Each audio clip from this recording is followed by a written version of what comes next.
Good afternoon বন্ধুরা, তোমরা সবাই কেমন আছো? আমি অনেক দিন পর আজকে আমার বেঙ্গলি লাঞ্চের মেনু তোমাদের সঙ্গে শেয়ার করছি। আমার আজকের মেনু হচ্ছে গরম ভাত। ভাতটা এতটা গরম যে আমি হাত দিতে পারছি না।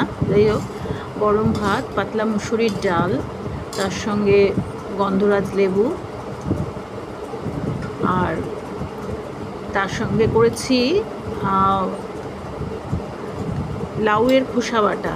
লাউয়ের খোসা ভাজা আমরা খাই, আমি খোসাটাকে আজকে বেটে গ্রাইন্ডারে পুরো গ্রাইন্ড করে নিয়ে তারপরে কড়াইতে তেল আর কালো জিরে, তেলের মধ্যে সর্ষের তেলের মধ্যে কালো জিরে, শুকনো লঙ্কা, রসুন ফোড়ন দিয়ে এটাকে ভালো করে নেড়েছি এবং শুকিয়ে নিয়েছি। আশা করি টেস্টি হয়েছে। আর তার সঙ্গে রয়েছে পমফ্রেট মাছ ফ্রাই। এটা অ্যাকচুয়ালি অনেক দিন থেকে ছিল ফ্রিজে, সেটা ভেজে দিলাম।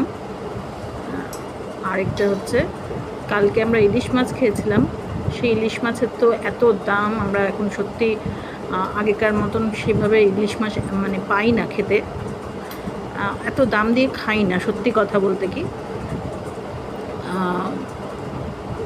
তার সঙ্গে ইলিশ মাছ ভাজা আর ইলিশ মাছের তেল, আর আজকের ফ্রেশ যেটা হচ্ছে কাতলা মাছের কালিয়া করেছি।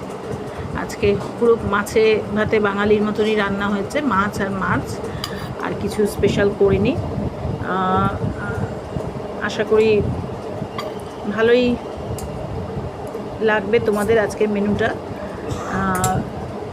তোমাদের কেমন লাগলো তোমরা একটু জানিও কমেন্ট করে, একটু সাবস্ক্রাইব করো, লাইক করো, পারলে একটু শেয়ার করো।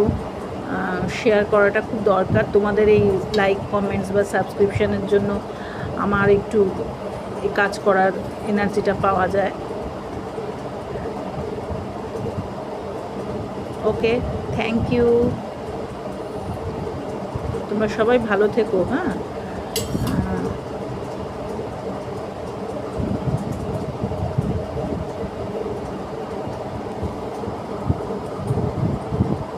ব্যাস, থ্যাংক ইউ।